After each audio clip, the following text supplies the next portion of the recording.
babala. Wag ninyong i-comment ang word na ito or else magkakaroon kayo ng restriction sa lahat ng monetization tools ninyo. Watch this, guys.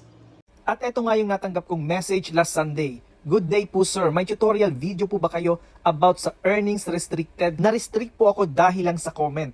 Ayon kay sir ay nag-join siya sa isang live at nag-comment siya. At eto nga yung comment niya. Walang ibang bubuhat sir. Grabe, tamad na mga nakasama namin. Pag mabigat na ang trabaho, pasa na sa Pinoy. At eto pong word na ito naging cause kung bakit nagkaroon siya ng restrictions.